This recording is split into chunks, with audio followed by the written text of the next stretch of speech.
Hi everyone, it's Steph, Amy, and Piper here at Mediocre Manor, and today is day 4 of our 30-day video challenge.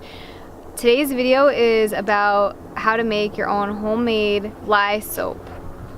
Hope you enjoy!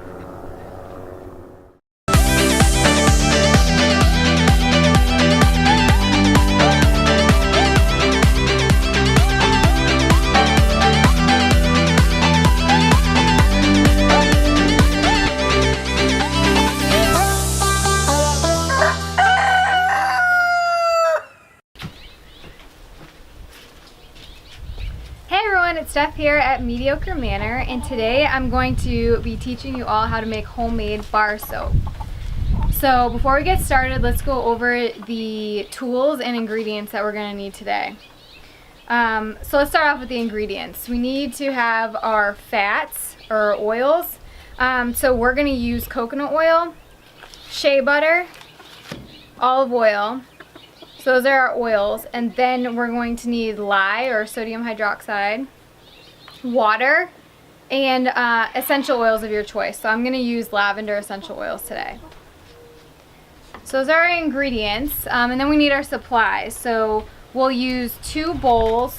I just use large plastic bowls like this. You could use a bowl and a pitcher, that would work fine too. A spatula for stirring, a thermometer. I just have a regular old meat thermometer here. You could also use a candy thermometer, a digital thermometer, whatever works for you. What do you have? I'm just going to be using this small Pyrex to measure some things out. We are measuring using a scale, but this is a good size for measuring out the lye. We will need a stick mixer or blender here. And then you need a soap mold. So there's a few different kinds of soap molds you could use. There's a silicone kind of mold like this.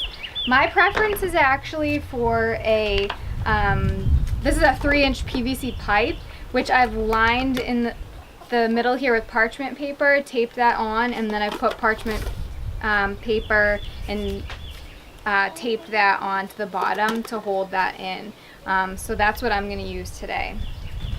And then I also just have this funnel to use to fill that.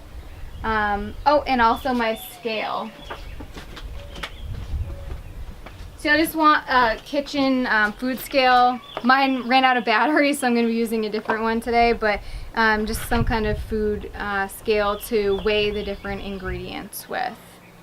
So those are all, oh, one other thing just to mention, we have safety goggles, glasses, and gloves. When working with lye, it's a caustic material, so you'll just want to make sure that you take proper precautions so that you don't burn your skin, your eyes, and you also don't want to breathe in the fumes from that. We'll talk a little bit more about that in a minute, but those are your supplies. So let's get started. So the very first thing that I'm going to do is measure out my water. We need 6.7 ounces of water, and we're going to, so we put the bowl on the scale here and I zeroed it, and now we're just going to pour the water in so we get to 6.7. So now we have measured out our lye, so we have our water measured out and our lye measured out, which we're using 2.8 ounces of lye for this particular recipe.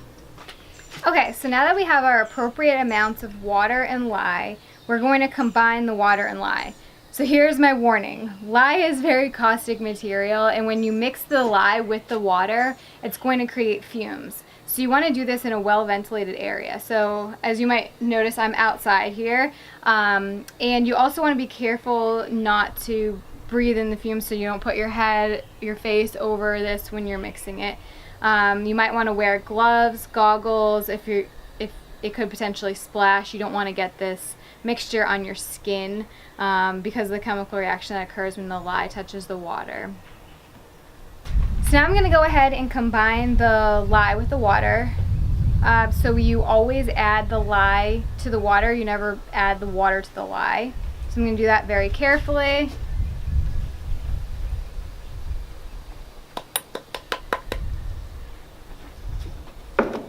And then I'm going to just stir that in.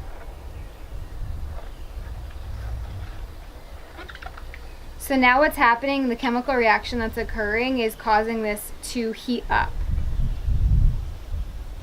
So the temperature is going to rise to approximately 160 degrees. We can measure it in a moment, and I can tell you. So we'll mix that in. And now what we're going to need to do is we're going to have to wait for this water and lye mixture to cool down to about between 100 and 110 degrees Fahrenheit. And while that's cooling, we can go ahead and mix our oils together and heat those up. What we're going to want is for our oils to be mixed together, heated up between 100 and 110 degrees, as well as the water and lye mixture to be at 100 to 110, and to be within about 5 degrees of each other before we combine them. So let's go ahead and measure out our oils. So in our other large bowl, I've put in 10 ounces of olive oil, and now I'm going to add 7 ounces of coconut oil. I've just added our coconut oil. It's over 90 degrees outside today, so our coconut oil is already in liquid form. So now I just have to add the shea butter. Okay, so I've now added 3 ounces of shea butter, and we're gonna go ahead and pop this into the microwave for 1 minute. And basically that'll help melt that shea butter so we can stir all of these ingredients all together. Okay, so I microwaved this for about a minute, and there's still a few chunks in here, but I'm just gonna stir it until all of the oils are completely melted and mixed together. Okay, so now that our oils are combined, we need to measure the temperature of both the water and lye mixture and the oil mixture. And we're looking to get both of these mixtures within 5 degrees of us, and both between 100 and 110 degrees before we combine the two. So I'm just going to take the temperature of the lye and water mixture at this point. And that looks like it's still up closer to 120 at this point. And then I'll take a look at the oils. And that's still about 120. So we still have a little bit of ways to go for that to cool off. But while we're waiting for those to cool off, I'll go ahead and measure out our essential oils. So I've measured out my essential oils, and we're using 1 ounce of essential oils for this batch of soap, which will yield about 7 4-ounce bars of soap. Okay, so I've now measured the temperature on the oils and the lye mixture, and they're both at about 110 degrees, so they're ready to be mixed. So what we're going to do is take our stick blender, and we're going to pour the lye carefully into the oils while blending, and then blend for about 1 minute.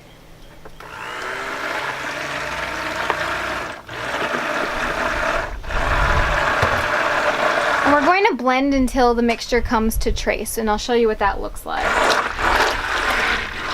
So after mixing for about a minute or so, you should see that the mixture is coming to trace. And what that means is that it's basically leaving marks behind. So when you drip it, you can see where you had picked the spoon up, and it's stiffening up slightly. At this point, we can go ahead and mix in our essential oils.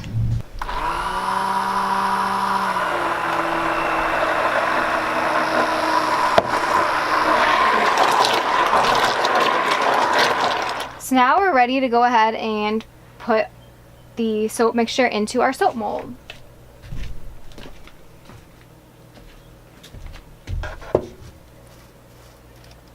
Like I mentioned before, I'm just going to go ahead and use this 3-inch PVC pipe, which I've stopped up the bottom there with parchment paper, and I've also filled the inside with parchment paper as well.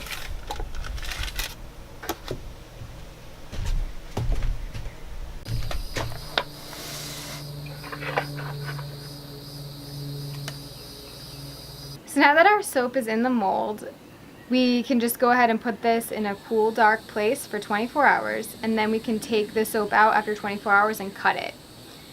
Once it's cut, we want to arrange it in a place with good airflow so it can dry and cure for about 4 to 5 weeks before we use it. If you're using a soap mold like this, you're going to want to leave the soap in there longer than 24 hours, maybe 2 to 4 weeks. If you try to take it out too early, it might be tacky. But overall, it's going to need the same drying time, about 4 to 5 weeks before you can use your soap. Alright, it's been 24 hours and I'm ready to cut my soap. So I'm going to go ahead and take it out of my PVC mold, which I taped on really well.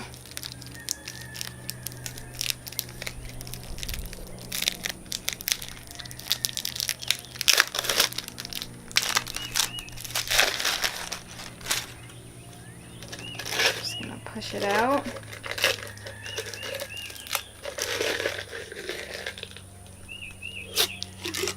All right. So we have this nice little tube of soap. And it's still pretty soft at this point, so that's why we can cut it. So you can use, they make specialty soap cutters and things like that, or you can just use a regular kitchen knife and just go ahead and slice it. So now that all my soap is cut, I'm going to go ahead and keep it on this drying rack for the next 4 to 6 weeks, and then it'll be ready to be used. Some important things that I wanted to mention today. We used a very specific recipe using coconut oil, olive oil, and shea butter. You can get that recipe at mediocremanner.com. If you want to change any of the oils that you're using to experiment with different oils in your recipe, you'll want to make sure you use the soap calculator that I've linked to on that page to calculate the appropriate amounts of lye and water to make sure that you don't end up with any residual lye after the soap has cured. Thanks for watching today. I hope this video was helpful in your soap making experience. If you have any questions, feel free to leave those in the comments. And if you like the video, please give it a thumbs up and make sure to subscribe to Mediocre Manner. Thanks, everyone.